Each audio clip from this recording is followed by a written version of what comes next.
الشیخ محمد خیر محمد حجازی المعروف مولانا محمد مکی، مدرس مسجد حرام مکۃ المکرمہ، سیرت النبی صلی اللہ علیہ وسلم کے موضوع پر بیان فرما رہے ہیں۔ کیسٹ ملنے کا پتہ: پاک ریکارڈنگ، پہلی منزل، کریم سینٹر، صدر کراچی۔ Phone number 56788123۔ اب آپ اس مبارک سلسلے کا پہلا حلقہ سماعت فرمائیں۔ الحمدللہ رب العالمین، والصلاة والسلام على اشرف الانبیاء وسید المرسلین سیدنا ومولانا محمد وعلى آلہ واصحابہ اجمعین۔ اللهم صل على سيدنا محمد النبي الأمي الهاشمي وعلى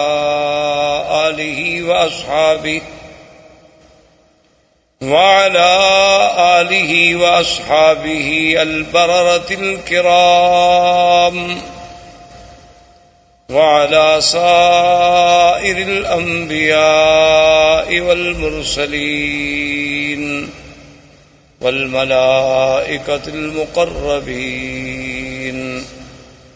أما بعد، فقد قال الله تبارك وتعالى في القرآن المجيد والفرقان الحميد: أعوذ بالله من الشيطان الرجيم، بسم الله الرحمن الرحيم. هو الذي بعث في الأميين رسولا منهم يتلو عليهم آياته ويزكيهم ويعلمهم الكتاب والحكمة وإن كانوا من قبل لفي ضلال مبين. قال النبي صلى الله عليه وسلم: أنا محمد وأنا أحمد وأنا الماهي الذي يمحو الله بي الكفر وأنا الحاشر الذي يحشر الناس على قدمي وأنا العاقب الذي ليس بعده نبي، أو كما قال النبي صلى الله عليه وسلم. صدق الله العلي العظيم وصدق رسوله النبي الكريم، ونحن على ذلك لمن الشاهدين ومن الشاكرين، والحمد لله رب العالمين. برادران اسلام، آج کے درس میں سیرت رسول پاک صلی اللہ علیہ وسلم کے بارے میں کچھ باتیں عرض کرنی ہیں۔ حضور صلی اللہ علیہ وسلم کی سیرت طیبہ، حضور صلی اللہ علیہ وسلم کی حیات مبارکہ، حضور صلی اللہ علیہ وسلم کی بعثت، حضور صلی اللہ علیہ وسلم کی عالمگیریت، حضور صلی اللہ علیہ وسلم کے انس و جن کے لیے مبعوث ہونا، حضور صلی اللہ علیہ وسلم کی نبوت و رسالت تک، قیامت تک کا جاری رہنا، یہ ساری چیزیں اور سارے پہلو اس کے متقاضی ہیں کہ جیسے خود اللہ نے قرآن میں فرمایا ہے کہ میرے نبی صلی اللہ علیہ وسلم کے آنے سے پہلے اس جزیرہ عرب کا اور عرب کے احوال کی کیا کیفیت تھی، تو اس کا پس منظر جب تک ہمیں تھوڑا بہت معلوم نہ ہو تو پھر سیرت کا صحیح مقام جو ہے اس کے سمجھنے تک رسائی حاصل کرنا بہت مشکل ہوتا۔ اس لیے حضور صلی اللہ علیہ وسلم کی بعثت سے قبل احوال عرب کے بارے میں بہت دور اگر ہم جائیں تو بہت مشکل ہو جائے گا، لیکن زیادہ سے زیادہ اختصار کے ساتھ جتنی ہم پہلے ماحول کی، چونکہ قرآن پاک نے بطور خاص یہ فرمایا ہے کہ ہم نے آپ کو کہاں بھیجا. ایک تو فرمایا ہم نے آپ کو امیین میں بھیجا کہ جو بالکل پڑھنا لکھنا نہیں جانتے، جن کے پاس کوئی کتاب نہیں تھی. اور دوسری بات جو اللہ نے آخری آیت میں فرمائی اور بار بار فرمائی کہ وَإِن كَانُوا مِن قَبْلُ لَفِي ضَلَالٍ مُبِينٍ، کہ میرے مدنی صلی اللہ علیہ وسلم آپ کی بعثت سے قبل یہ پورا جزیرہ جو تھا ایک کھلی ہوئی گمراہیوں میں پڑا ہوا تھا. تو اس کی تفاصیل میں اگر آپ جائیں تو آپ جانتے ہیں یا آپ نے سنا ہوگا یا پڑھا ہوگا انشاءاللہ، عرب جو ہے اصل میں یہ 3 قسم کہلائے جاتے ہیں. ایک عرب ہیں بائدہ، اور ایک عرب ہیں عاربہ، اور ایک عرب ہیں مستعربہ. یاد رکھیں عربوں کی 3 قسمیں ہیں تاریخ میں. ایک عرب بائدہ یعنی جو سب سے پہلے عرب زبان، عربی بولنے والے، عربی جاننے والے. بائدہ کہتی ہیں کہ ہلاک ہو گئے، وہ قومیں جو مٹ گئیں اب جن کا نام و نشان بھی باقی نہیں ہے. اگر قرآن پاک ان کا ذکر نہ کرتا تو شاید ہم جانتے بھی نہ اور کوئی اس کا سرا بھی تلاش نہ کر سکتا. جیسے پہلی قومیں گزر گئی ہیں، قوم عاد ہے، قوم سمود ہے، قوم صالح ہے، قوم لوط ہے. یہ ساری قومیں آپ کو پتہ ہے کہ یہ مکہ مدینہ منورہ سے خیبر کے راستے میں، مدائن کے راستے میں، اور اسی طرح پھر آپ آگے چلے جائیں. قوم لوط جو تھی وہ آج جہاں اردن ہے، جس ملک کو آپ اردن کہتے ہیں، عمان کہتے ہیں، اسی جگہ وہ بحر میت کے نام سے آج بھی وہ جگہ معروف ہے. وہ وہی آباد تھے، ان کے قریہ صدوم جو تھا اسی جگہ تھے. تو یہ تو عرب ہیں وہ جو ختم ہو گئے، مٹ گئے. ان کی تو کوئی نسل کا ایک بندہ بھی باقی نہیں بچا جس کے بارے میں آدمی کہے کہ پھر اس کا کیا ہوا. اللہ نے ان کا تو استیصال کلی کر دیا، یعنی بالکل ختم ہو گیا. ان کا تو نام و نشان ہی مٹ گیا. اچھا اب جناب ایک عرب ہے مستعربہ. مستعربہ کا معنی ہوتا ہے کہ جنہوں نے عربی لغت کسی دوسرے سے سیکھی ہو. تو ہم زیادہ دور اس لیے نہیں جاتے کہ پھر ہم سیرت کے موضوع پہ آتے آتے بھی کئی مہینے لگ جائیں گے. ہم حضور صلی اللہ علیہ وسلم کے جد امجد سیدنا ابراہیم الخلیل علیہ الصلاۃ والسلام اور سیدنا اسماعیل علیہ السلام، کیونکہ حضور صلی اللہ علیہ وسلم جو ہے ولد اسماعیل ہیں. حضور پاک صلی اللہ علیہ وسلم کا نسب جو ہے، آپ کا سلسلہ انساب جو ہے وہ سیدنا اسماعیل علیہ السلام تک جاتا ہے، اور پھر سیدنا اسماعیل علیہ السلام سے سیدنا آدم علیہ السلام تک. لیکن اگر ہم اسی سلسلے کو پھر ابتدا سے دیکھیں، یعنی ابتدائے آفرینش سے سیدنا آدم علیہ السلام سے، تو پھر تو ایک پوری تاریخ انسانیت کا ہمیں عبور کرنا پڑے گا.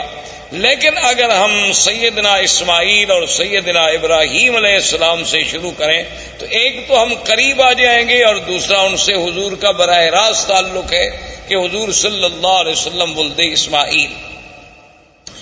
تو مختصراً یہ عرض کروں کہ اللہ نے سیدنا ابراہیم علیہ السلام کو حکم دیا کہ اپنے بیوی بچوں کو جا کے ایک ایسے مقام پہ چھوڑیں جہاں کوئی آبادی نہیں، کوئی وہاں انسان نہیں. کیونکہ سیدنا ابراہیم علیہ السلام یا اسماعیل علیہ السلام یہ سرزمین مکہ کے رہنے والے نہیں تھے. ان کا اصل جو ہے، ان کی اصل جو ہے وہ عراق اور اس کے بعد شام، فلسطین، شام، عراق، اس کے ان علاقوں میں آپ رہنے والے تھے. تو وہاں سے حضرت ابراہیم علیہ السلام آئے اللہ کے حکم پر.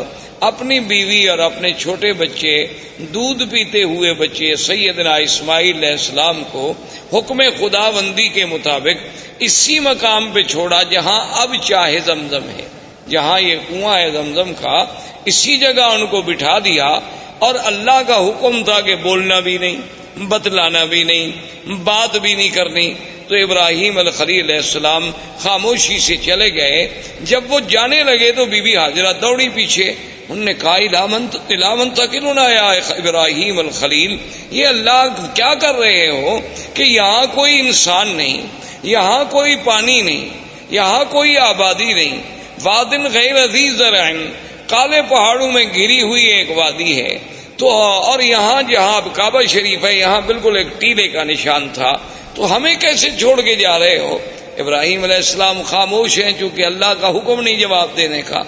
تو آخر بی بی نے مجبور ہو کر یہ جو جنت المعلا جسے آپ کہتے ہیں نا جنت المعلا، یہ اصل میں اس کو معلا کیوں کہتے ہیں کہ یہ کعبۃ اللہ کا سرزمین مکہ کا اونچا حصہ ہے، یعنی یہ اعلیٰ ہے، اعلیٰ معنی بلند، اور یہ جو ہے اسفل، یہ مسفلہ جس کو آپ کہتے ہیں محلہ مسفلہ، اس کو مسفلہ کیوں کہتے ہیں کہ یہ اسفل ہے، یہ یعنی نیچے والا حصہ ہے اور وہ جانب اعلیٰ ہے۔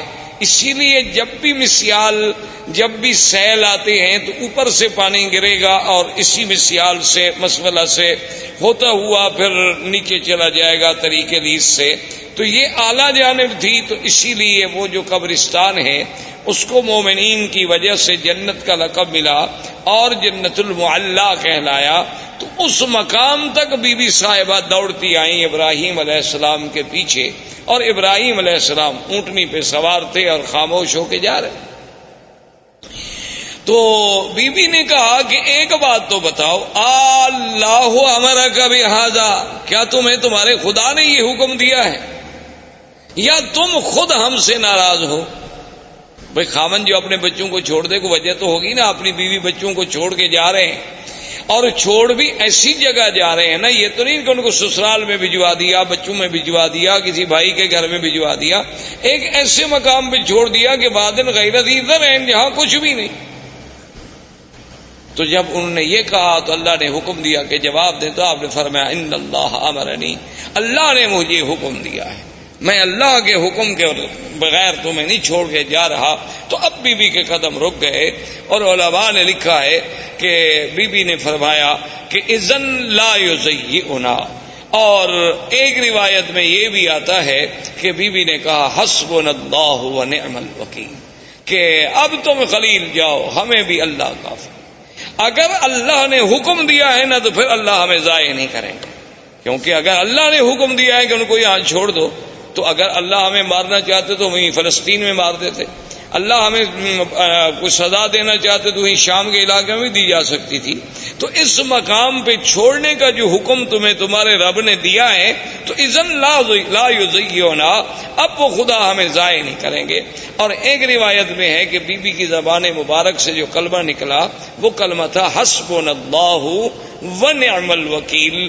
تو اس لیے آپ بھی ویسے اس کلمے کو یعنی ہر مشکل میں، کیونکہ اس کی وجہ یہ ہے کہ جب حضرت خلیل کو آگ میں ڈالا گیا ان کی زبان سے بھی یہی کلمہ تھا حسبنا اللہ ونعم الوکیل۔ اور جب جنگ احد میں صحابہ پر دشمنوں نے حملہ کیا اور یہ کیفیت تھی کہ ذاقت علیہم الارض بما رحبت، اللہ کی وسیع سرزمین تنگ ہو گئی، یعنی بالکل اب یقین ہو گیا ہلاکت کا، اس وقت بھی صحابہ کی زبان سے نکلا حسبنا اللہ ونعم الوکیل۔ سیدہ عائشہ صدیقہ رضی اللہ تعالی عنہا پہ جب تہمت لگی، اتنا بڑا الزام لگا امہات المؤمنین پہ، عصمت رسول پاک پہ، تو جب سب سے پہلے بی بی کو خبر ملی کہ آپ پر یہ الزام لگا ہے تو بی بی کی زبان سے نکلا حسبنا اللہ ونعم الوکیل۔ تو اس لیے علماء نے اس پر بڑی کتابیں لکھی ہیں، القول الجمیل فیما جاء فی فضل حسبنا اللہ ونعم الوکیل۔ تو ہر مصیبت میں اور ہر مشکل میں، ظاہری مشکلات، باطنی مشکلات، دنیاوی مشکلات، نوکری کی مشکلات، دشمنوں کی مشکلات، اگر اس کو آدمی یقین کامل سے پڑھے تو اللہ تبارک و تعالیٰ کی رحمت سے، کیونکہ جس نے پڑھا ہے اس کی اللہ نے مشکل حل فرما دی ہے۔ تو اس لیے علماء نے لکھا ہے کہ یہ کلمہ مبارک ایک اکسیر ہے، یعنی ایک ایسا ہے کہ جس چیز کو لگاؤ سونا بنا دے، لیکن شرط یہ ہے کہ اس پر ایقان ہو، ایمان ہو، یقین ہو، اور پھر پڑھنے کے لیے کوئی حد نہیں، وضو ہے نہیں ہے، ڈیوٹی پہ ہیں آپ، چل رہے ہیں، گھر میں ہیں، بیٹھے ہیں، جب یاد آیا تو پڑھ لیا۔ اور جس مشکل کے لیے پڑھیں گے اللہ کی رحمت سے فانقلبوا بنعمت من اللہ وفضل لم یمسسہم سوء، اللہ نے فرمایا کہ جب میرے مدنی کے صحابہ نے اس کلمے کو پڑھا تو ہم نے پھر ان کو نعمتوں کے ساتھ واپس لوٹایا، ان کو ذرا سی بھی پھر ہم نے تکلیف تکلیف نہیں پہنچنے دی. تو اللہ تبارک و تعالیٰ کے یہ کلمہ مبارک بی بی کی زبان سے بھی علماء نے لکھا ہے کہ نکلا اور بی بی واپس آ گئی. اب بڑا تفصیل کا واقعہ ہے کہ بی بی آئیں، پھر چھوٹا بچہ ہے، اور یعنی اندازہ کریں آپ کہ کتنا خوف و خطر ہے. تو شام جب ہونے لگی تو ہر طرف سے جنگلی درندوں کی آوازیں، کہیں سے شیر، کہیں سے بھگیاڑ، کہیں سے کچھ جنگلوں کی درندوں کی آوازیں آ رہی ہیں. اور چھوٹا سا بچہ ہے، چھوٹی سی مشکیزہ ہے، کچھ ستو ہے، کچھ چنے ہیں. یہ آپ کا سارا زاد سامان ہے اور زاد راہ ہے.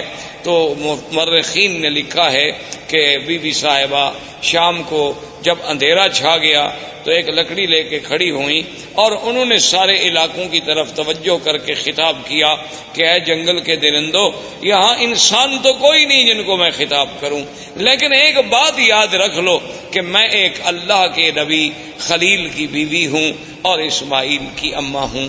تو کہتے ہیں کہ فوری طور پر بی بی صاحبہ کی آواز سنتے ہی تمام جانور خاموش ہو گئے. اور اس کے بعد بلکہ یہ اظہار ہونے لگا کہ مختلف مقام پہ جانور بیٹھ گئے اور خاموشی کے ساتھ، یعنی جو یہ باتیں کرنے لگے کہ بی بی صاحبہ ہم حملے کے لیے نہیں آئے، ہم تو پہرے کے لیے آئے ہیں. کیونکہ اس کی وجہ تھی کہ یہ وہ مسعود وجود تھا، یہ وہ مسعود بچہ تھا جس کی نسل میں پیدا ہونا تھا حضرت محمد الرسول اللہ صلی اللہ علیہ وعلا آلہ واصحابہ وسلم تسلیما کثیرا کثیرا. تو اگر اسماعیل کی حفاظت نہ ہوتی تو پھر یہ سلسلہ حضور تک کیسے پہنچتا؟ تو اصل میں تو یہ سارا نظم جو ہے اسی پاک نبی کے لیے سجائی جا رہی تھی اور یہ منزل اسی لیے بنائی جا رہی تھی. کہیں آپ نظر ڈالیں، کہیں آسمانوں پہ پہرے ہیں، کہیں کعبۃ اللہ کو بنایا جا رہا ہے، کہیں ابراہیم کو ہجرت پہ بھیجا جا رہا ہے، کبھی ان سے بچے چھڑوائے جا رہے ہیں. تو یہ ساری چیزیں جب ان پہ نظر ڈالیں گے تو محسوس ہوگا کہ یہ ساری محفل جس کے لیے سجائی جا رہی تھی وہ آنے والے تھے حضرت محمد الرسول اللہ صلی اللہ علیہ وعلا آلہ واصحابہ وسلم تسلیما کثیرا کثیرا. تو اب جناب سیدنا اسماعیل علیہ السلام کا پانی ختم ہوا. بی بی صاحبہ صفا مروہ پہ دوڑی، صفا پہ چڑھی، مروہ پہ گئی، مروہ پہ چڑھی، صفا پہ پہنچی اور 7 چکر لگائے. تو اللہ پاک کو یہ دوڑنا اتنا پسند آیا کہ مسعی جو ہے اس کو قیامت تک کے لیے شاعر اللہ قرار دے دیا گیا. اب جناب بی بی کے کان میں آواز آئی کہ جاء الغوث، کہ اللہ کی مدد آ گئی. بی بی نہ گھبرائیں. تو بی بی صاحبہ کھڑی ہو گئی، انہوں نے کہا کون ہو آواز دینے والے، سامنے آؤ. خیر سامنے کوئی پھر آواز آئی کہ بی بی صاحبہ نہ گھبرائیں، اللہ کی مدد آ گئی. اور اللہ نے حکم دیا کہ جبریل جس جگہ اسماعیل علیہ السلام کے پاؤں ہیں نا اسی جگہ جا کے پر مارو. تو یہاں آ کر حضرت جبریل علیہ السلام نے اپنا پر مارا اور یہاں سے چشمہ زمزم کا پانی نکلا. تو یہ زمزم کا پانی جو ہے اس میں اب آپ دیکھیں یعنی کئی نعمتیں شامل ہو گئیں. ایک تو یعنی جبریل علیہ السلام کا پر ہے، اور دوسرا اللہ کے نبی اسماعیل کے پاؤں ہیں، اور تیسرا اس میں ایک بڑی نعمت ملی ہے کہ حضور صلی اللہ علیہ وسلم نے آمنہ کے لال نے جب پیا تو آپ نے پینے کے بعد پانی بچا کے برتن میں ڈالا اور اپنا لعاب مبارک ڈالا، اور اس کے بعد حکم دیا کہ اس کو بھی زمزم میں ڈال دو، تاکہ وہ اسماعیل سے جو سلسلہ ہے نبوت کا جیسے زمزم ہے اسی طرح وہ سلسلہ بھی جڑ جائے کہ قیامت تک امت کو زمزم ملے کہ اللہ کے فرشتے کا پر ہو، میرے دادے کے پاؤں ہوں اور محمد مدنی کا لعاب ہو. اس لیے علماء نے لکھا ہے کہ زمزم کا پانی جو ہے وہ جنت کے پانی سے افضل ہے، حوض کوثر سے افضل ہے، یعنی جنت کی نہروں سے افضل ہے. انہوں نے کہا اس کی وجہ یہ ہے کہ جنت کی نہریں تو اللہ کے حکم سے پیدا ہو گئی نا، کن ہو جا بس ہو گئی، اور اسباب کی حد تک تو وہاں کوئی چیز نہیں. حکم دیا گیا کہ جنت بن جا، بن گئی، حکم دے دیا نہریں جاری ہو جائیں، ہو گئی. لیکن یہاں تو اسباب بھی ہیں کہ 2 نبی اکٹھے، ایک رسول نوری ہے جبریل، وہ بھی رسول ہے، قاصد ہے اللہ کا، اور ایک پیغمبر حضرت اسماعیل، اور تیسرے پیغمبر سیدنا محمد الرسول اللہ. تو ان سب چیزوں کے جمع ہونے سے زمزم کو جو فضیلت ملی وہ جنت کے پانی سے بھی زیادہ بڑھ گئی. تو اس لیے علماء نے لکھا کہ جب معراج پہ جانے سے قبل حضور پاک کا سینہ مبارک کھولا گیا تو ہر چیز جبرائیل جنت سے لائے لیکن پانی زمزم سے لیا، جو دلیل تھی اس بات کی کہ پانی زمزم کا افضل ہے، ورنہ اگر اور کوئی پانی افضل ہوتا تو وہاں سے پانی لانا جبریل کے لیے کیا مشکل تھا۔ جنت سے جب تستم من ذهب سارا سامان جنت سے لائے، آپریشن کے سامان سارا جنت سے لائے، ٹانکے لگانے کے لیے دھاگا سارا جنت سے آیا، ہر چیز جنت سے لائی گئی، لیکن پانی زمزم کا استعمال ہوا چونکہ افضل رسول کا افضل دل جو تھا وہ افضل پانی سے دھل سکتا تھا، تو اس لیے اللہ تبارک و تعالی نے اس پانی کو ایک شرف بخشا۔ اب اتفاق یہ ہوا کہ یمن کے علاقوں میں ایک تھی سد معارب، سد کہتے ہیں بند، جیسے بڑا بند ہوتا ہے نا جی، جیسے آپ ڈیم بناتے ہیں اور آگے بند لگاتے ہیں، تو انہوں نے بھی ایک بہت بڑی سد بنائی تھی، جیسے سد اسکندری، جیسے سد یاجوج ماجوج، جیسے آپ سمجھیں دیوار چین، اسی طرح ان کی ایک سد معارب کہلاتی تھی، وہ اتفاق کی بات ہے کہ ٹوٹ گئی۔ جب سد معارب ٹوٹ گئی تو پانی پھیل گیا، پانی تو ختم ہو گیا، اور پانی رکتا تھا اور اس سے وہ سال ہر سال استفادہ کرتے تھے۔ تو جب پانی ختم ہو گیا تو اب یمن کے قبائل جو تھے وہ نکلے مختلف علاقوں میں آباد ہونے کے لیے کہ ہم کہاں جائیں۔ وہاں سے چلتے چلتے قبائل آئے کہ پانی ڈھونڈیں، کسی ایسی جگہ جائیں گے جہاں ہمیں پانی ملے تاکہ وہاں ہم رہ سکیں، رہائش کر سکیں، کیونکہ پانی اگر نہ ہو تو آدمی زندہ نہیں رہ سکتا۔ اللہ نے قرآن پاک میں بھی یہ بات واضح فرما دی کہ وَجَعَلْنَا مِنَ الْمَاءِ كُلَّ شَيْءٍ حَيٍّ، اللہ نے فرمایا ہم نے ہر چیز جاندار کی جان جو ہے وہ پانی کے ساتھ معلق رکھی، اسی پانی سے ہم نے اس کو زندہ کیا۔ تو پانی وجہ حیات ہے، پانی مردہ زمینوں کی حیات ہے، مردہ انسانوں کی حیات ہے۔ تو ڈھونڈتے ڈھونڈتے قبیلہ جرہم، یہ یمن کا قبیلہ تھا اور یہ عرب تھے، بنو جرہم جو تھے یہ تو خالص عرب تھے کیونکہ یہ تو یمن سے تھے۔ تو یہ قبیلہ جرہم جو ہے پانی تلاش کرتے کرتے کرتے جب مکہ مکرمہ کے قریب آیا تو دیکھا کہ کچھ پرندے اڑ رہے ہیں۔ اچھا یہ قاعدہ ہے کہ جہاں پانی ہو تو وہاں پھر پرندے آتے ہیں، ان کو بھی احساس ہوتا ہے کہ کوئی ہمیں پانی والی جگہ ملے۔ تو انہوں نے جب پرندوں کو اڑتے ہوئے دیکھا تو قبیلہ جرہم نے آپس میں مشورہ کیا، انہوں نے کہا کہ بھئی یہاں تو ہم نے کبھی پرندے اڑتے نہیں دیکھے، یہ کیا ہے، تلاش کیا جائے، اپنے آدمی بھیجے۔ تو انہوں نے کہا کہ ہاں وہاں تو پانی ہے، ایک بڑا چشمہ ہے اور وہاں ایک بوڑھی عورت بھی بیٹھی ہے اور ایک بچہ بھی ہے۔ تو انہوں نے کہا کہ ٹھیک، وہ قبیلے کا قبیلہ سارا یہاں پہنچا۔ لیکن اس زمانے میں ان کے اندر کچھ اخلاق ہوتے تھے، یعنی باوجود اس کے کہ عرب میں یہ قتل قتال لڑائی یہ سب چیزیں بڑی عام تھی، لیکن پھر بھی کچھ ضوابط تھے، کچھ اصول تھے۔ تو وہ جب آئے تو انہوں نے بی بی صاحبہ سے کہا کہ بھی ہم پانی کی تلاش میں یمن سے نکلے ہیں، اب آپ خود اندازہ کریں کہ یمن سے چلتے چلتے ہم مکہ پہنچے اور یہاں ایک چشمہ ہے، تو آپ اگر ہمیں اجازت دیں کہ ہم اس چشمے کے قریب رہ جائیں تو آپ کی بڑی مہربانی ہوگی۔ تو بی بی صاحبہ کو بھی اللہ نے عقل دیا، انہوں نے فرمایا کہ ہاں آپ یہاں رہ سکتے ہیں، لیکن پانی پر آپ کا حق نہیں ہوگا، پانی ہمارا، اس پر حق جو ہے میرا اور میرے بیٹے کا ہوگا۔ پانی آپ لے سکتے لیکن یہ کنواں آپ کا ملک نہیں سمجھا جائے گا، اس پر ہمارا ہی کنٹرول ہو، ہمارا ہی تسلط ہو۔ انہوں نے کہا کہ جی بالکل ٹھیک ہے، ہم مانتے ہیں۔ اور ایک روایات تاریخ میں یہ بھی آتا ہے کہ بی بی نے کہا کہ بھی اس کا کچھ آپ ہمیں معاوضہ بھی دیں گے، آخر پانی کا فائدہ جو آپ اٹھائیں گے۔ تو انہوں نے کہا کہ ہم وہ بھی دیں گے۔ تو یہاں سے پھر قبیلہ جرہم جو تھا یہاں آباد ہو۔ جرہم قبیلے کی آبادی کے بعد حضرت اسماعیل علیہ السلام جوان ہوئے تو ان کی شادی بھی جرہم قبیلے سے ہوئی۔ جب ان سے ہوئی تو اب حضرت اسماعیل علیہ السلام نے عربی زبان جو تھی وہ جرہم سے سیکھی، اس وجہ سے آپ جو ہیں عرب مستعربہ کہلائے کہ آپ کی اپنی زبان مبارک عرب نہیں تھی بلکہ آپ نے عربی جو تھی وہ جرہم سے سیکھی۔ اب زبان جو ہے اس پہ قابو ہو گئے، اور حضرت اسماعیل علیہ السلام کی عمر مبارک جو ہے جب 16 سال کی تھی، اللہ نے اس حضرت ابراہیم الخلیل علیہ السلام کو حکم دیا، وہ آئے اور بنائے کعبہ کا حکم ملا کہ یہاں اللہ کا گھر بنائیں۔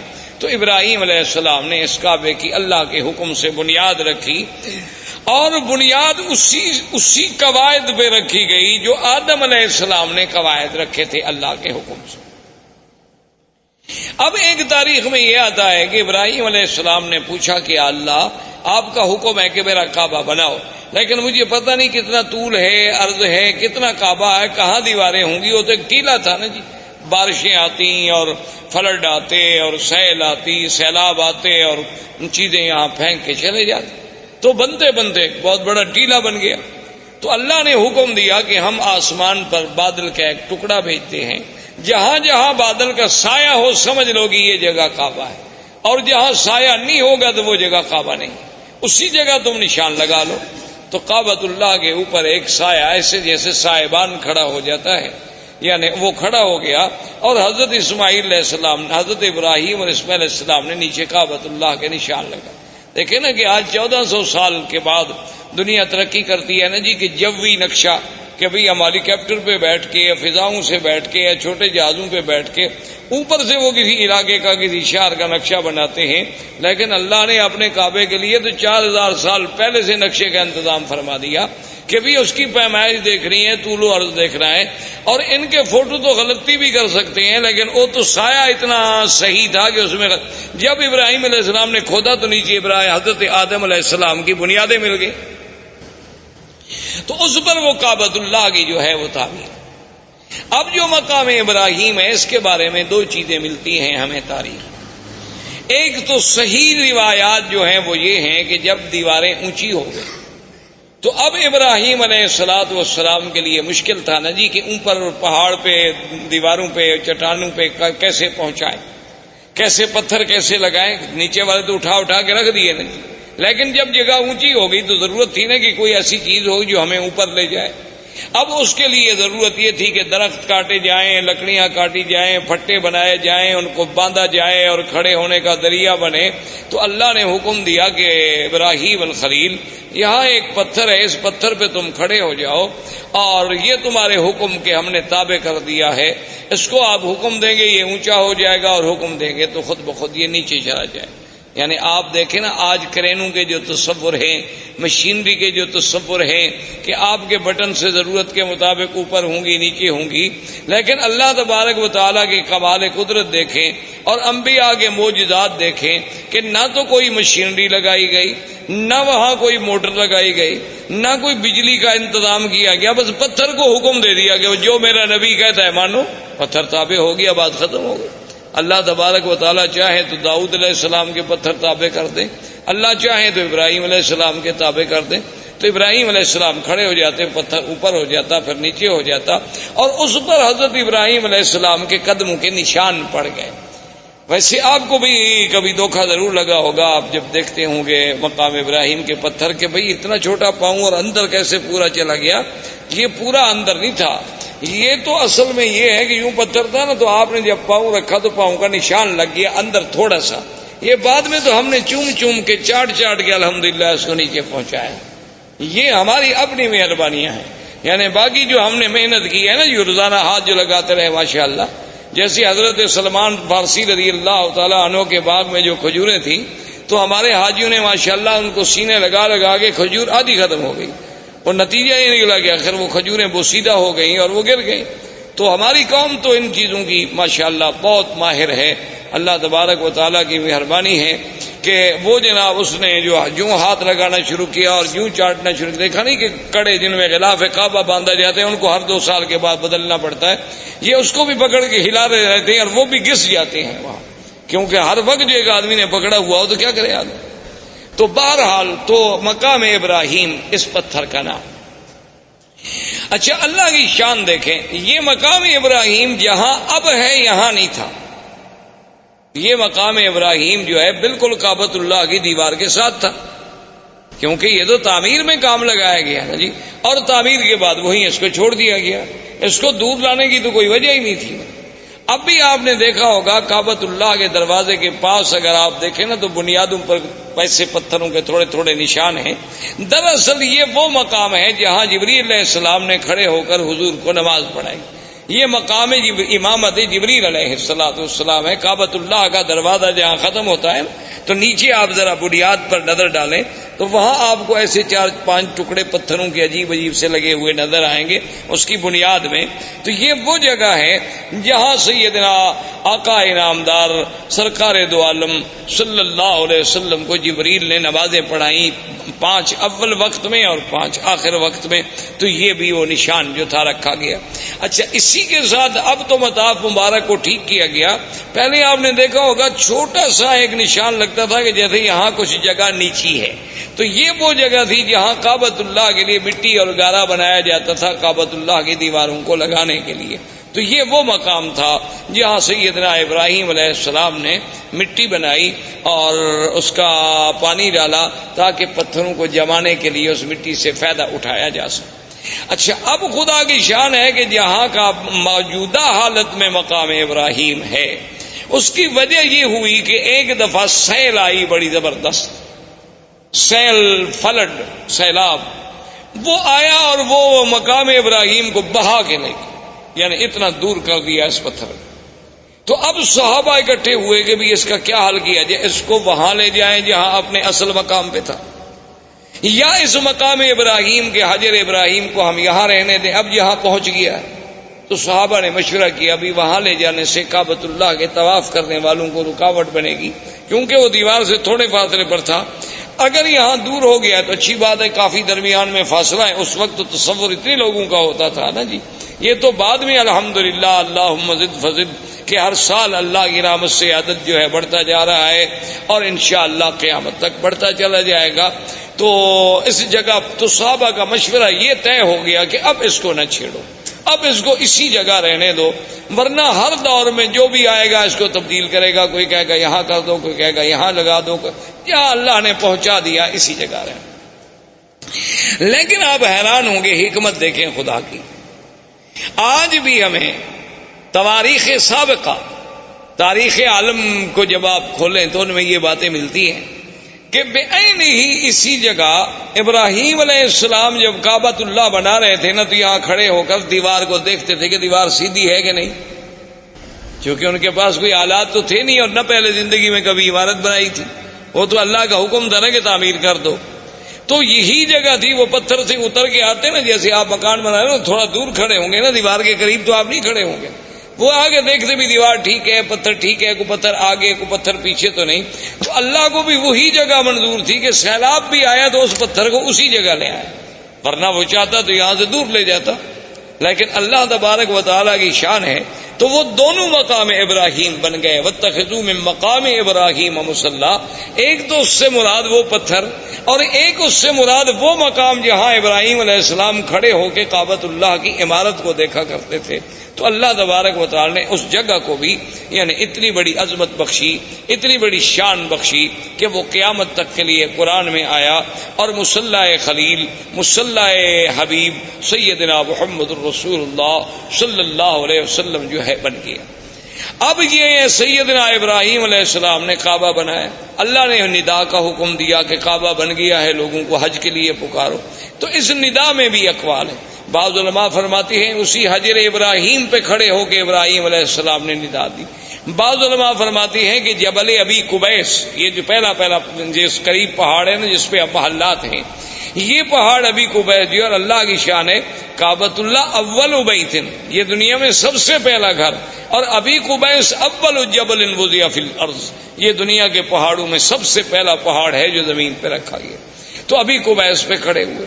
اور ایک روایت میں ہے کہ حضرت ابراہیم علیہ السلام عرفات میں جا کے عرفات کی پہاڑی پہ کھڑے ہو کے آپ نے ندا دی.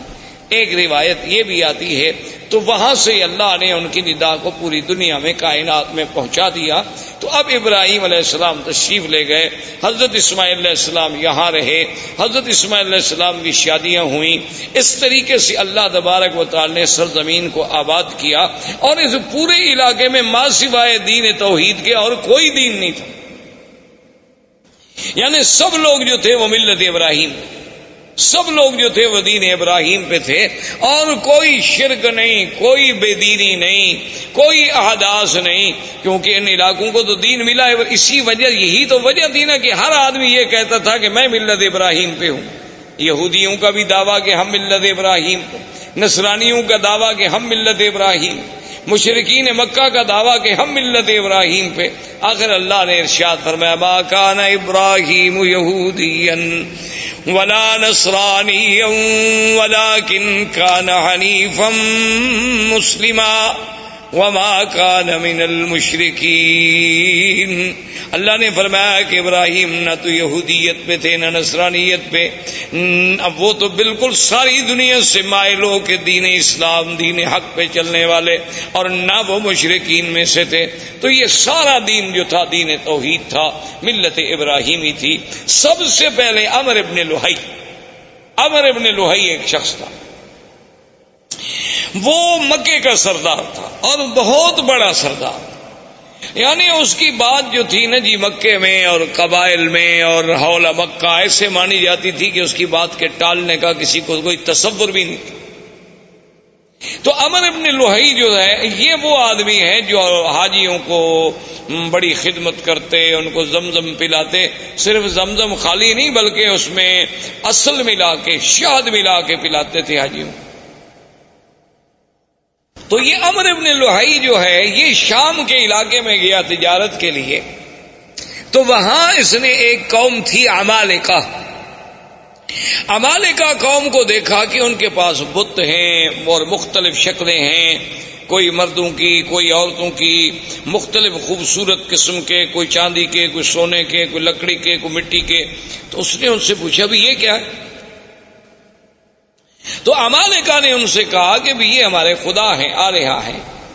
اصل تو خدا وہی ہے بڑا، لیکن اس کو تو ہم نہ دیکھ سکتے ہیں نہ اس سے ہم بات کر سکتے ہیں. تو آدمی کا کم سے کم مرکز محبت، مرکز نظر، مرکز توجہ کوئی ایسا تو ہو جو ہمیں نظر آئے. وہ تو ہمیں نظر بھی نہیں آتا. تو اس لیے یہ چھوٹے چھوٹے خدا ہیں. جب ہم مشکل میں ہوتے ہیں تو ہم آ کر ان کو پوجتے ہیں، ان کی عبادت کرتے ہیں، اور پھر ان کی عبادت سے جن کی یہ تصویریں ہیں، تماثیل ہیں، وہ ہم سے خوش ہوتے ہیں، وہ اللہ میاں کو کہہ دیتے ہیں تو ہمارا کام ہو جاتا ہے. تو یہ اصل میں چھوٹے چھوٹے ہم نے آلہہ بنا رکھے ہیں اپنے اپنے تصورات کے مطابق. اصل میں وہ آلہہ کی ابتدا جو ہے یعنی وہاں عمالقہ میں کہاں سے آئی؟ نوح علیہ السلام کے زمانے سے. اس وقت سے بت پرستی چلی آ رہی تھی. اور وہ بت پرستی کیسے آئی تھی کہ جب کوئی اللہ والا فوت ہو گیا تو اس کے پہلے فوٹو بنائے گئے، محبت کے لیے گھر میں رکھا گیا، پھر آہستہ آہستہ اس پہ پھولوں کے ہار لٹکائے گئے، پھر پرنام کیا گیا اور آخر میں سجدے شروع ہو گئے. ابتدا وہاں سے شروع. جیسے آج کل آپ دیکھتے ہیں مسلمانوں کے بھی گھر میں بھی مرشد کا فوٹو ہے، ماشاءاللہ صبح اٹھ کے زیارت فرماتے ہیں.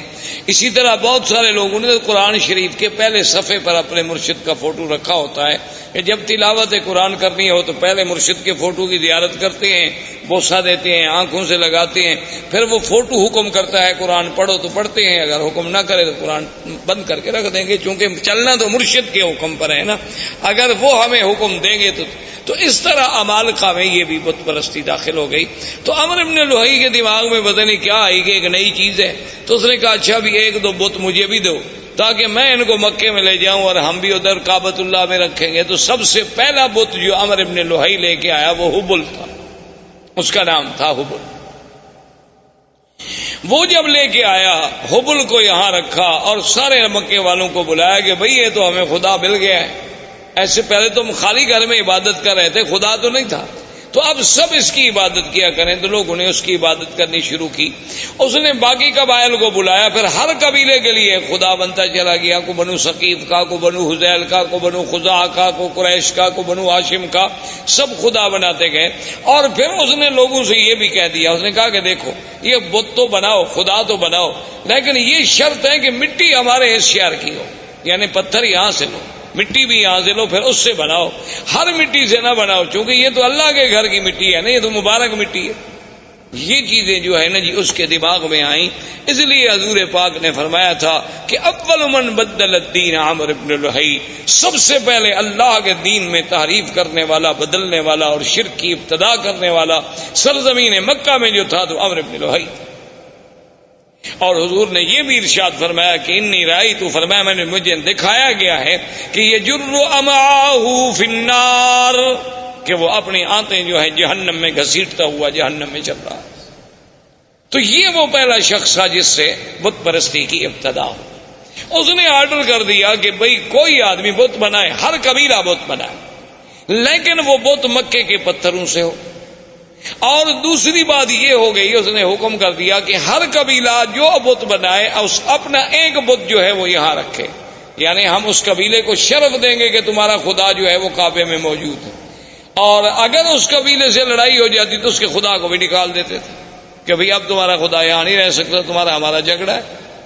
تو اس طرح جناب یہ ہوا، حتیٰ کہ بڑا عجیب واقعہ ہے کہ ایک شخص سفر پہ گیا تو اس کو وہ اپنا بت جو تھا وہ بھول گیا، اور مکہ مکرمہ سے پتھر اٹھانا بھی بھول گیا. اب راستے میں اس کا دل ہوا کہ میں اپنے خدا کی پوجا کروں، اپنے بت کی پوجا کروں، اپنے صنم کو پوجوں.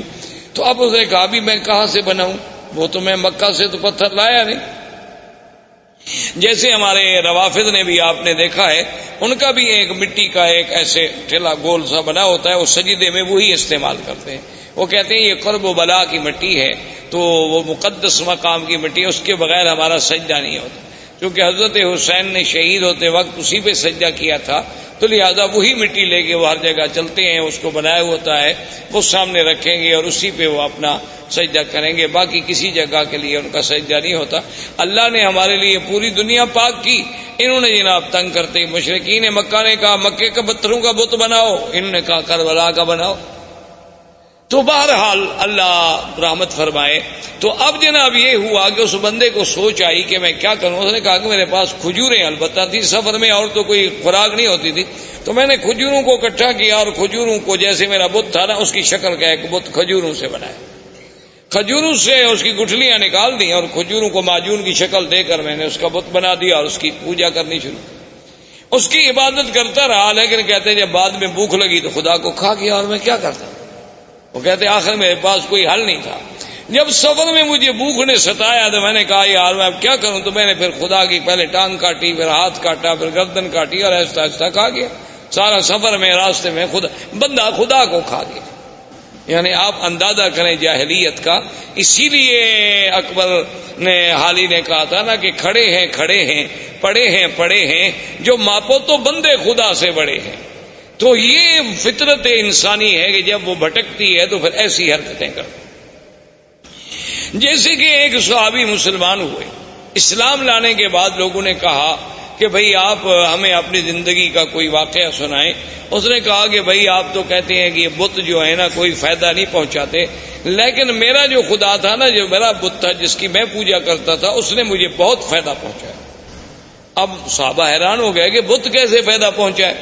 اس نے کہا ابھی کیسے. اس نے کہا اصل میں ایک دفعہ سفر پہ گیا، صحرا کا سفر تھا، تو میں اپنے بت کو چھوڑ کے کسی کام گیا، واپس آیا تو دیکھا کہ وَالثَّعْلَبُ يَبُولُ عَلَىٰ رَأْسِهِ کہ ایک صحرا کی لومڑی کھڑی ہے اور میرے اس بت پہ پیشاب کر رہی ہے. تو میں نے کہا ھذا رب، یہ خدا ہو سکتا ہے جس پہ ثعلب آ کر پیشاب کر دے.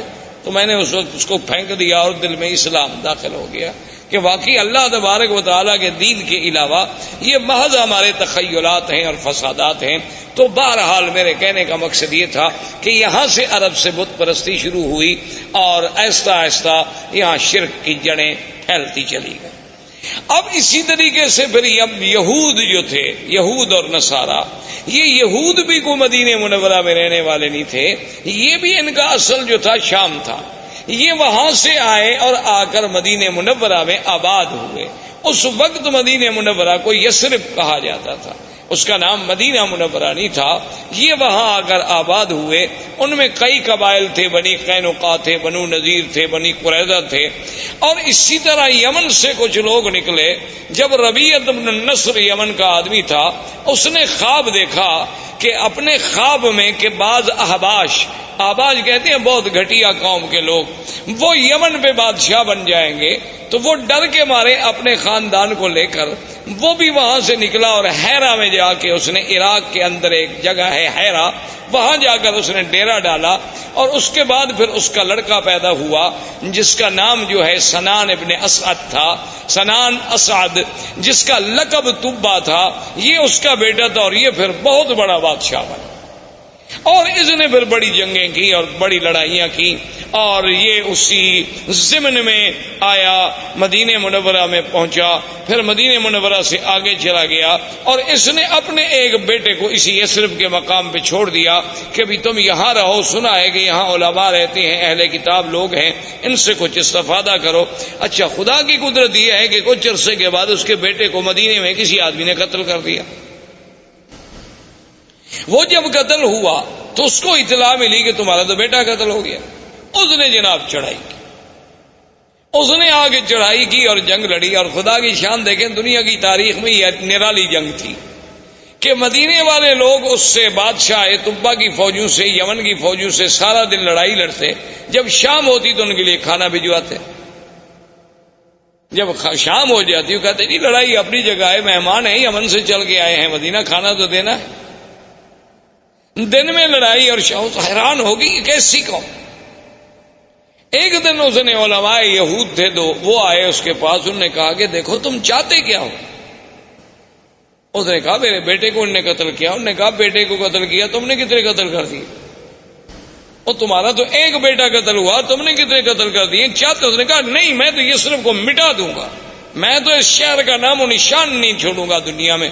اس نے کہا بات سنو، یہ وہ جگہ نہیں جسے تم مٹا سکو، ہذہ مہجر محمد الرسول اللہ صلی اللہ علیہ وسلم، یہ ایک نبی پیدا ہوں گے عربی محمد پاک جن کی ہجرت کا مقام ہے، اس کو تم نہیں مٹا سکتے، اس کے مٹانے کا خیال چھوڑ دو، تم خود مٹ جاؤ۔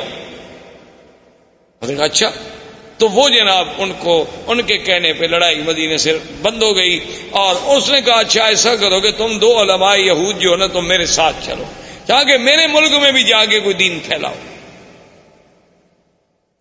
اب جناب راستے میں ابھی وہ سفر کر رہا تھا کہ بنو حذیل ایک قبیلہ ہے جو مکے میں آباد۔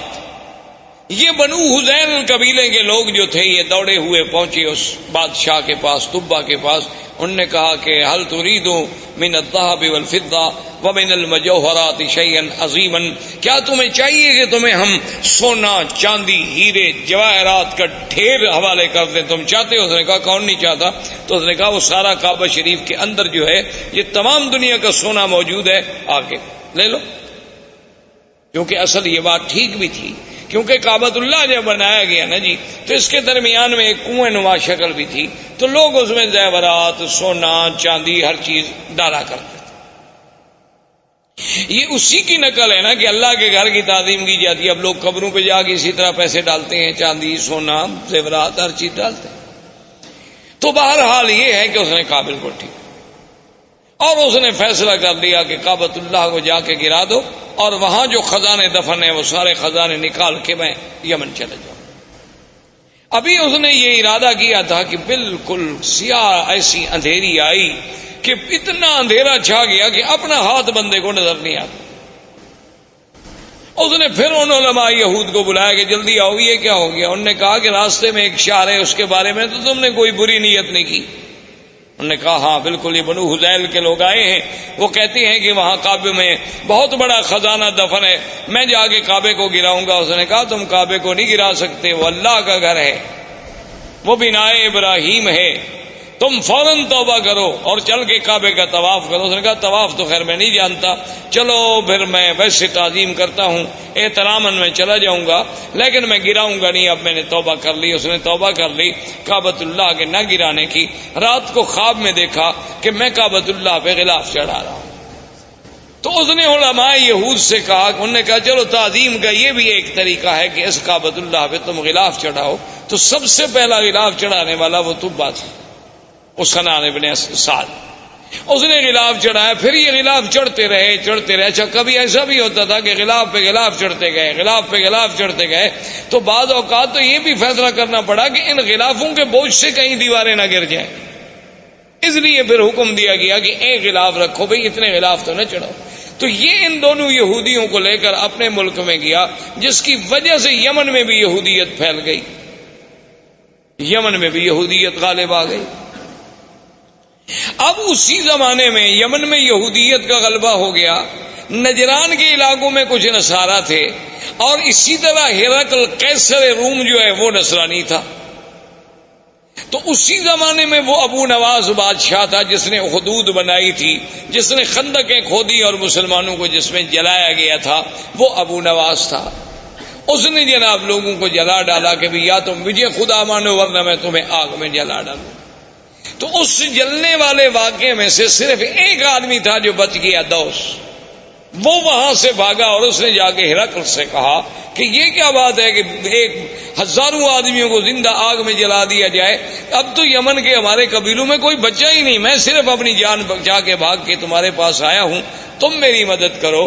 تو ہرقل نے قیصر روم، اس وقت اس کا لقب تھا قیصر، دو سپر پاور تھیں اس زمانے میں، ایک فارس اور ایک قیصر، ایک روم، یہ دو سپر پاوریں تھیں۔ تو یہ سارے علاقے جو تھے نا جی، المانیہ سے لے کر یمن تک، یہ ان کے تسلط میں تھے، اور یہ فارس کا ماورا النہر اور ترکمنستان اور یہ ساری جو اب آپ کی ریاستیں آزاد، یہ ساری کی ساری فارس کے قبضے میں تھی۔ تو یہ دونوں طاقتیں تھیں۔ تو قیصر روم نے حکم دیا حبشہ کے بادشاہ نجاشی کو کہ 70,000 کی فوج لے کر فوراً تم اس پہ حملہ کرو جس نے اتنے لوگوں کو آگ میں ڈالا اور جلا ڈالا ہے۔ تو نجاشی آیا۔ نجاشی کے بعد اس کے گورنروں میں دو آدمی تھے، ایک کا نام فریاد تھا اور ایک کا نام ابرہہ۔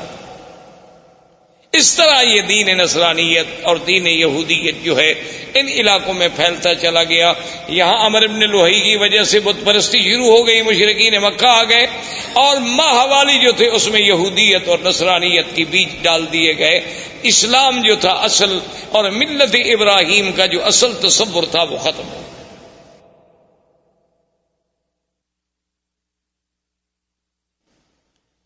اب جناب یہ ہوا کہ آہستہ آہستہ ابرہہ اور اریاد اس کے درمیان میں بھی جنگ ہوئی۔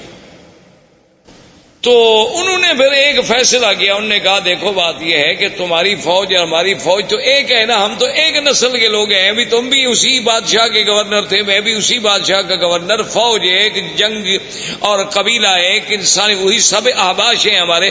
اگر تمہاری فوج ماری گئی تو احباش مارے گئے، میری ماری گئی تو احباش مارے گئے، ہم فوجوں کو کیوں ماریں؟ ہم ایسا کیوں نہ کریں کہ ہم دونوں آپس میں لڑیں، جو مر گیا، جو بچ گیا وہ حاکم بن جائے۔ تو ابرہہ اور فریاد نے آپس میں جنگ لڑی۔ تو فریاد نے ایک تلوار کا بھرپور وار کیا جس سے ابرہہ کا ناک کٹا، جس کی وجہ سے ابرہۃ الاشرم، کہ وہ ناک کٹا ابرہہ، اس وجہ سے اس کا لقب پڑا۔ اس کی ناک کٹی، اس نے جو بھرپور وار کیا تو فریاد مارا گیا، لہذا ابرہہ بن گیا۔ اب ابرہہ جب بن گیا تو اس نے، اب بادشاہ قیصر کو پتہ چلا کہ ان لوگوں نے کیا کیا، میں نے ان کو کہا کہ دشمنوں پہ حملہ کرو، یہ آپس میں لڑے، اور اس نے میرے اپنے گورنر اریاد کو قتل کر دیا، بڑا بدبخت ہے ابرہہ۔ اس نے قسم کھا لی، اس نے کہا کہ واللہ مجھے خدا کی قسم ہے میں اتنا بڑا لشکر لے کے جاؤں گا کہ اسی یمن کی مٹی میں اس کو مٹی کر دوں گا اور اس کے بالوں میں مٹی ڈالوں گا اور اس کو میں یمن کے اندر ہی جا کے سزا دوں گا۔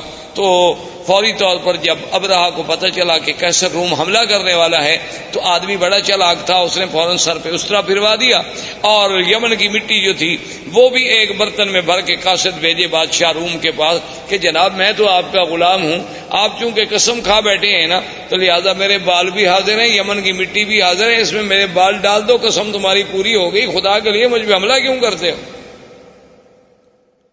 بادشاہ بھی خوش ہو گئے، انہوں نے کہا ٹھیک ہے، جب ایک آدمی اتنا نیاز مندی پہ آ جائے، جب اتنا اس نے کر دیا کہ اپنے بال کٹوا دیے، بال کٹانے کا معنی تو یہ ہوتا نا کہ گردن پیش کرنی، ورنہ اللہ میاں کو احرام میں یا حج میں یا عمرے میں بالوں کی کیا ضرورت ہے؟ مقصد تو یہ ہے کہ ہم نے سر اللہ کے حکم پہ جھکا دی کہ اپنی محبوب ترین چیز جو ہے بندے نے پیش کر دی، قربان کر دی۔ اب جناب جب یہ ہو گیا تو اب ابرہہ نے اسے خوش کرنے کے لیے انہوں نے کہا کہ جناب گزارش یہ ہے کہ سرزمین عرب میں ایک کعبہ ہے تو ہم یہاں اپنا کعبہ کیوں نہ بنائیں؟ تو وہاں اس نے ایک کعبہ بنایا جس کا نام کلیس، اور اس کعبے کو اتنا جناب اس نے بنایا تعمیری طور پہ، اور اس کے بعد اس نے قیصر روم سے کہا کہ پوری دنیا میں اعلان کریں کہ اس کعبے کا حج کریں۔ اعلان ہو گیا۔ ایک قبیلہ تھا نسیع، عرب کا ایک قبیلہ تھا نسیع۔ نسیع کا معنی ہوتا ہے کسی چیز کو پیچھے کرنا، اچھا، یہ قبیلہ جو تھا نا، یہ حرم کے بڑے مجاور تھے اور حرم کے بڑے خادم تھے، اور یہ مکہ اور طائف کے قریب درمیان میں یہاں ان کا قبیلہ آباد تھا۔ اصل میں ان کو نسی کیوں کہا جاتا تھا کہ 4 مہینے ہیں نا جن میں جنگ اللہ نے حرام کر دی تھی، 4 حرم۔ اچھا، وہ 4 مہینے کون سے تھے؟ رجب، اچھا اس کے بعد پھر ذی القعدہ، ذی الحجہ اور محرم۔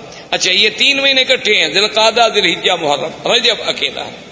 اب جناب جب یہ اتنی مدت ہو جائے عربوں کو لڑائی نہ ہو، تو عرب تو بغیر لڑائی کے رہ نہیں سکتے تھے نا، یہ تو قومیں ایسی تھی کہ بس ہر وقت لڑنا ہے۔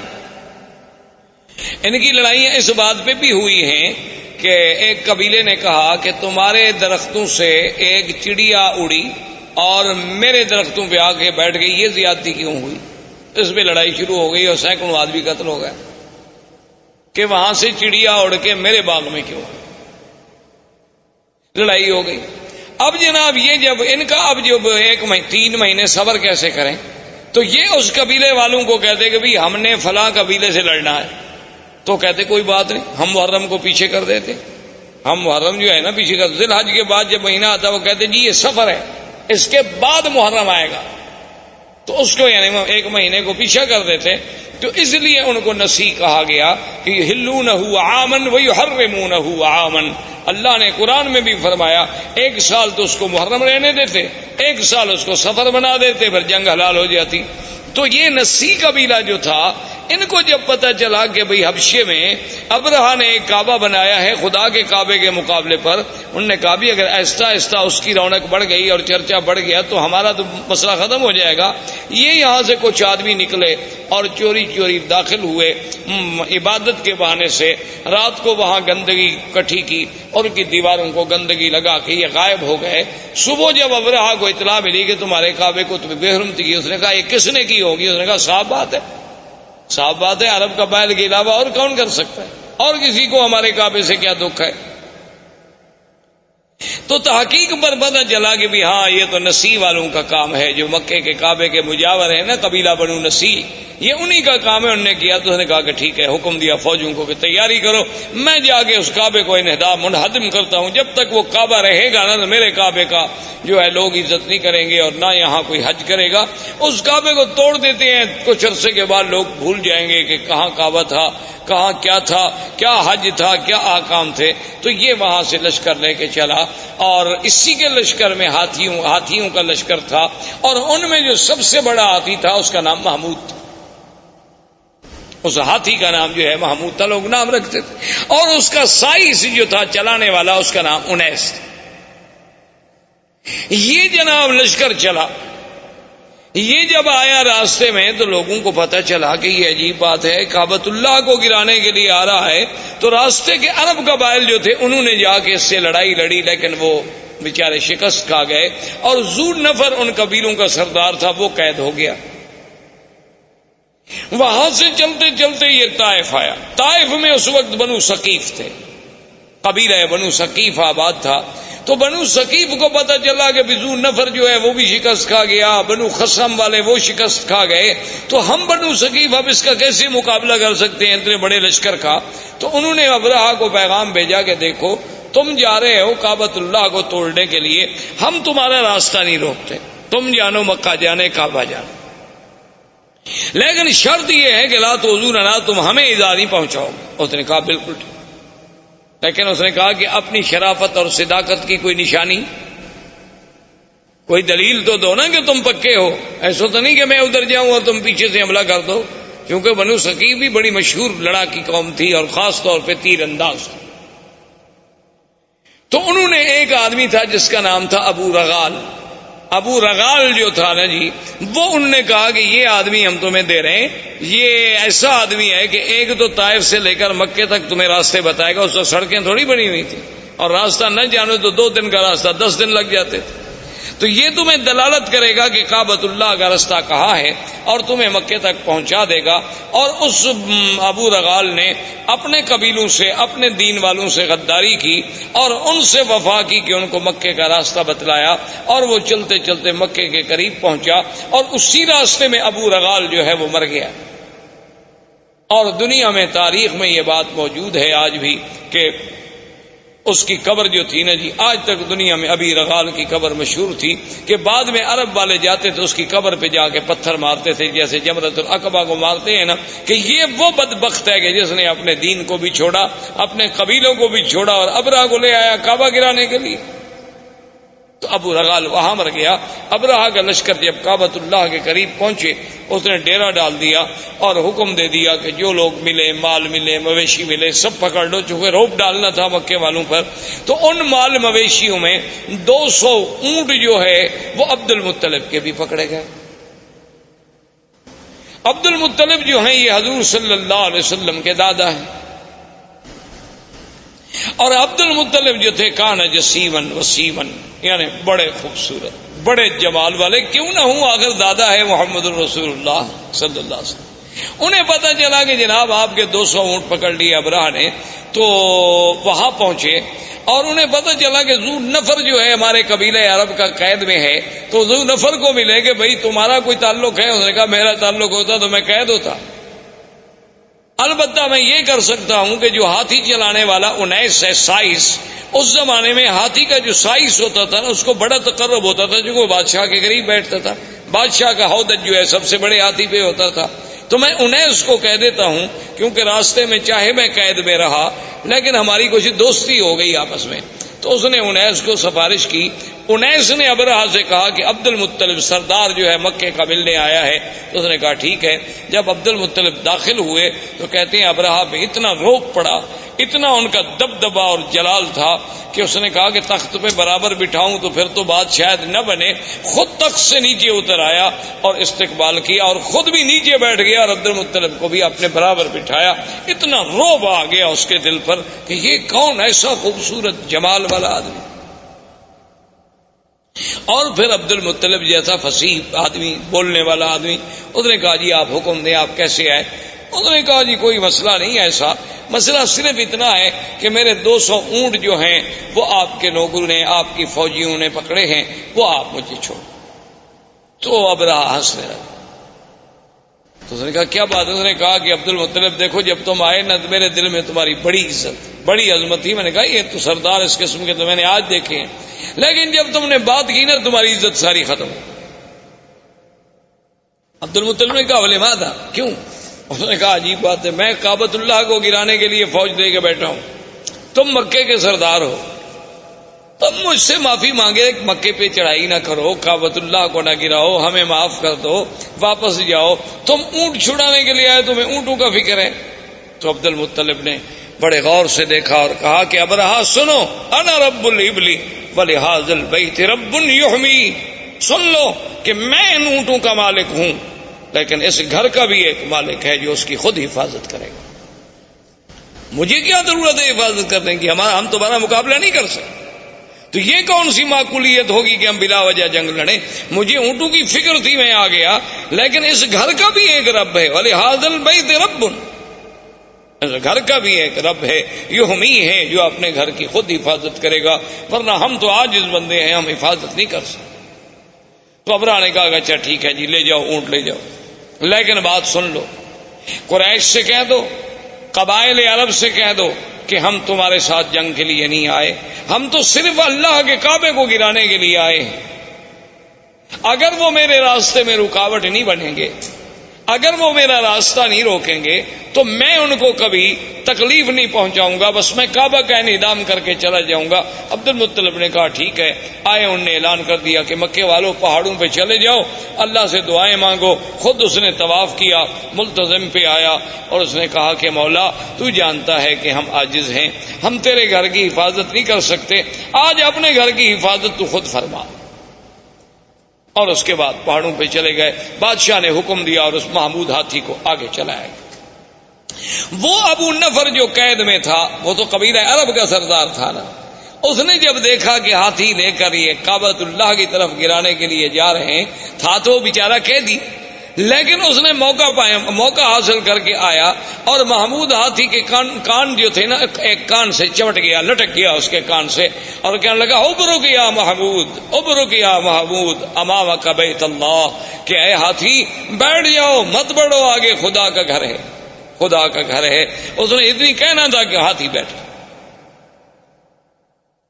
اب ہاتھی جب بیٹھ گیا تو بادشاہ ابرہہ نے حکم دیا سائس کو کہ ہاتھی کو چلاؤ. ہاتھی کو مارتا ہے, ہاتھی چلتا ہے. سائس نے کہا کہ چلو ہاتھی کا رخ موڑو یمن کی طرف. ہاتھی کا رخ جب یمن کی طرف موڑا گیا تو وہ جناب چل پڑا.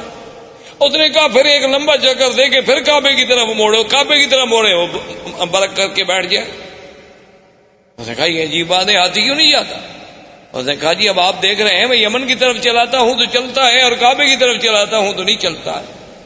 تو ابھی اسی اسنا میں تھے کہ اللہ تبارک و تعالیٰ کے حکم سے کعبۃ اللہ کی جانب سے آسمان پہ سیاہی پھیل گئی اور چھوٹے چھوٹے پرندوں کا اتنے بڑے غول آئے کہ جیسے بادل ہوتا ہے, جس کو قرآن کہتے ہیں الم تر کیف فعل ربک باصحاب الفیل الم یجعل کیدہم فی تضلیل وَأَرْسَلَ عَلَيْهِمْ طَيْرًا أَبَابِيلَ تَرْمِيهِمْ بِحِجَارَةٍ مِّن سِجِّيلٍ فَجَعَلَهُمْ كَعَصْفٍ مَّأْكُولٍ. اللہ نے فرمایا کہ آپ نے نہیں دیکھا کہ اللہ نے ہاتھی والوں سے کیا کیا؟ اللہ نے کیسے ان کی قید, ان کے مکر, ان کے چالاکی, ان کے دھوکے کو اللہ تبارک و تعالیٰ نے کیسے مٹا ڈالا, اور کیسے فرمایا کہ پرندے بھیجے اور پرندے بھی چھوٹے سے, اور ہر پرندے کے پاس 3 چھوٹے چھوٹے پتھر کے دانے ہیں, یعنی ایک پنجے میں, ایک دوسرا پنجے میں, ایک چونچ میں. اللہ نے حکم دیا کہ بس ان کو تم گراؤ, یہ ایٹم کے ذرے بن جائیں گے. فَجَعَلَهُمْ كَعَصْفٍ مَّأْكُولٍ, ایسے ہو گئے کہ جیسے گھاس چرا ہوا, گھاس دیکھا نا جیسے روندا ہوا ہو, گھاس جانور چبا چبا کے پھینک دے اور پاؤں کے تلے رونٹ ڈالے. بعض کہتے ہیں کہ جس پہ وہ آیا بیماری ہوئی اور گوشت گلنے لگ گیا, گرنے لگ گئے, مرتے مرتے ابرہہ مر گیا. تو یہ وہ سال ہے جس میں ولد فیہا رسول اللہ صلی اللہ علیہ وسلم, جس میں میرے مدنی محمد مصطفیٰ صلی اللہ علیہ وسلم پیدا ہوئے. کیونکہ عرب کے پاس کیلنڈر نہیں تھا, تقویم نہیں تھی, تاریخ نہیں تھی, وہ بڑے بڑے حوادث کو یاد کرتے تھے کہ یہ واقعہ کب ہوا, یہ واقعہ کب ہوا. اب ان کو جب پوچھا جاتا کہ حضور کب پیدا ہوئے, وہ کہتے اس سال پیدا ہوئے جس سال ہاتھی کا قصہ ہوا, ولد سنۃ الفیل. تو اب میرے مدنی صلی اللہ علیہ وسلم کی پیدائش کا مرحلہ آیا. تو یہ احوال عرب تھے. اس کے بعد جو میں نے سابقہ درس میں عرض کیا تھا وہ پیدائش سے پہلے کے حالات تھے, اور زندگی باقی انشاءاللہ تو آنے والے درس میں اب ہم بیان کریں گے ولادت محمد مصطفیٰ. والسلام علیکم ورحمۃ اللہ وبرکاتہ. برادران اسلام، آج کے اس درس میں سرکار دو عالم سرکار مدینہ حضرت محمد مصطفیٰ صلی اللہ علیہ وعلا آلہ و اصحابہ وسلم تسلیما کثیرا کثیرا کی سیرت مبارک کے بارے میں کچھ باتیں عرض کریں. سب سے پہلی بات تو یہ تصور فرما لیں کہ حضور صلی اللہ علیہ وسلم کی سیرت مبارکہ، آپ کی سیرت طیبہ، آپ کی زندگی کے ہر پہلو میں ایک ایسی شان ہے کہ ساری زندگی بھی انسان اگر اس کو بیان کرنے کے لیے اپنی پوری سعی و جد و جہد کرے تو وہ زبانیں گنگ ہو جائیں گی، قلم ٹوٹ جائیں گے، لیکن حضور صلی اللہ علیہ وسلم کی سیرت کے پہلو بیان نہیں ہو سکتے.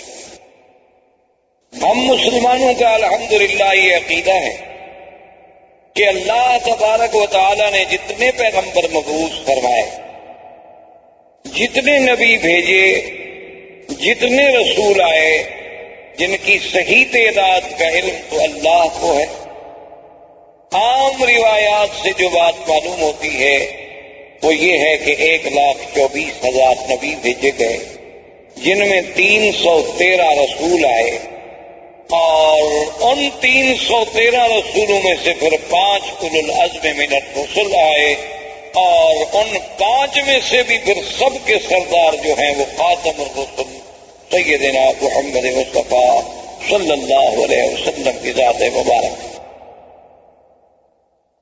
تو اس لیے حضور صلی اللہ علیہ وسلم کی زندگی کا ہر پہلو، یعنی آپ کی ولادت سے قبل، آپ کی ولادت مبارکہ کے احوال، آپ کی ولادت سے پہلے کے علامات، آپ کی ولادت سے قبل کے مبشرات، آپ کی ولادت باسعادت کے وقت کے حالات، آپ کا رضا، آپ کا بچپن، پھر آپ کی جوانی، پھر آپ کے ازواج مطہرات سے نکاح، پھر حضور صلی اللہ علیہ وسلم کی بعثت، نزول قرآن، پھر سرکار دو عالم صلی اللہ علیہ وسلم کی مکی زندگی، پھر حضور صلی اللہ علیہ وسلم کی ہجرت، حضور صلی اللہ علیہ وسلم کا معراج، حضور صلی اللہ علیہ وسلم کا اسراء، حضور صلی اللہ علیہ وسلم کے غزوات، اسی طرح حضور صلی اللہ علیہ وسلم کا جمال،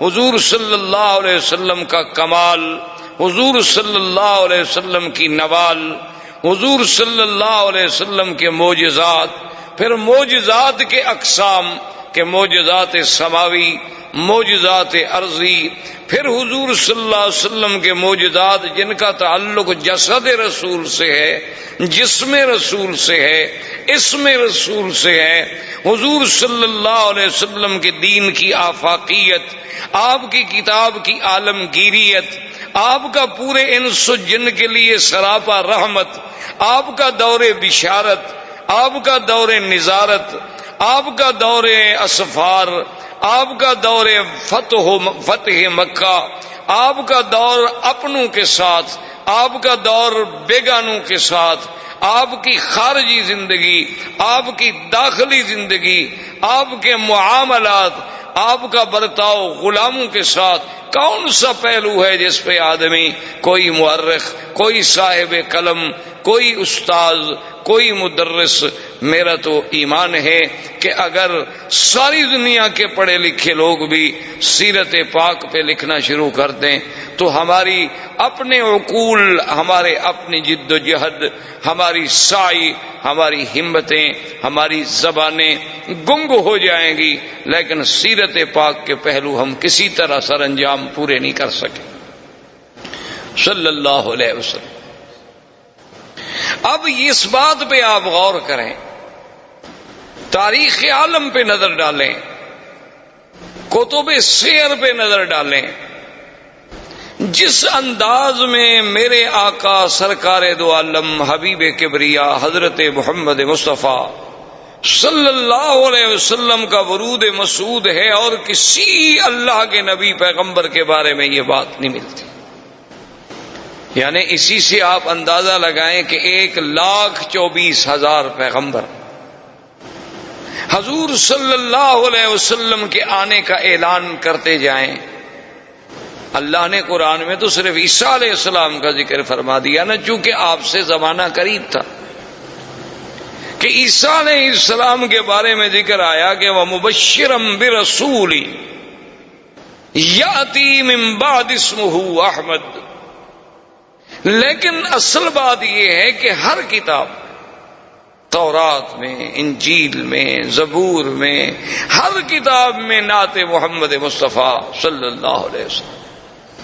تو یہ اتنا بڑا اہتمام، حالانکہ اللہ تو جانتے تھے نا کہ حضور صلی اللہ علیہ وسلم کس زمانے میں پیدا ہوں گے، اللہ کو تو علم تھا، اور یہ بات بھی موجود تھی کہ حضور صلی اللہ علیہ وسلم خاتم الانبیاء والمرسلین ہے، اس کا مطلب یہ ہے کہ سب سے آخر میں آئیں گے۔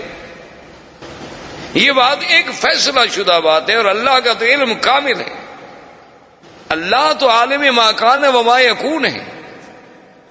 لیکن یہ قاعدہ ہے کہ جتنی شان ہوگی، جتنی عظمت ہوگی، اتنا ہی اس کا اہتمام ہوگا کہ ہر پیغمبر آئیں اور حضور کے آنے کے بارے میں خوشخبری دیں اور امت کو بتلائیں۔ اسی طرح دوسری بات پہ آپ نظر ڈالیں، یہ تو بات موجود ہے کہ جب بھی کوئی آدمی ایمان لائے گا تو سارے انبیاء پر ایمان لائے گا،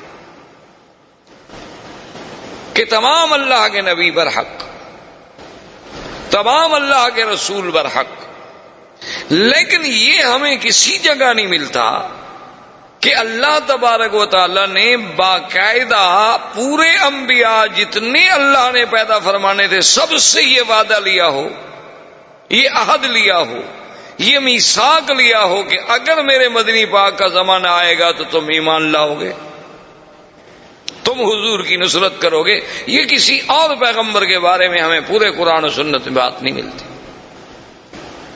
یہ شان ملی تو صرف سیدنا محمد الرسول اللہ کہ ابھی حضور آئے نہیں، ابھی حضور پیدا نہیں ہوئے۔ یعنی جیسے اللہ نے عالم ارواح میں اپنی ربوبیت کے لیے لوگوں سے اقرار کرایا کہ الست بربکم قالوا بلا، کیا میں تمہارا رب نہیں ہوں؟ سب نے کہا کہ نہیں، آپ ہمارے رب ہیں۔ تو جب اقرار الست ہے، اسی طرح اللہ نے فرمایا اذ اخذ اللہ میثاق النبیین لما آتیتکم من کتاب و حکمت ثم جاءکم رسول مصدق لما معکم لتؤمنن به ولتنصرنہ۔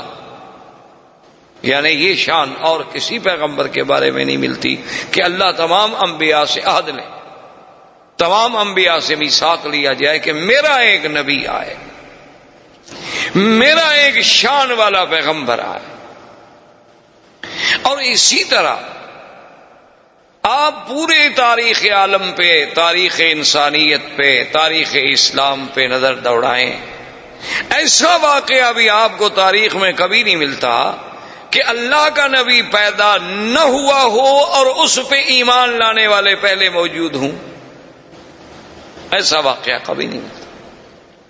یعنی یہ بات تو ملتی ہے کہ بھی انبیاء آئے، تشریف لائے، کچھ لوگ ایمان لے آئے، کچھ لوگوں نے ایمان قبول نہ کیا، کچھ لوگوں نے تصدیق کی، کچھ لوگوں نے تکذیب کی، لیکن ابھی حضور صلی اللہ علیہ وسلم کی بعثت نہیں ہوئی، پیدائش نہیں ہوئی، نبوت ملنا تو بعد کی بات ہے۔ یعنی ابھی حضور صلی اللہ علیہ وسلم اس دنیا میں تشریف نہیں لائے۔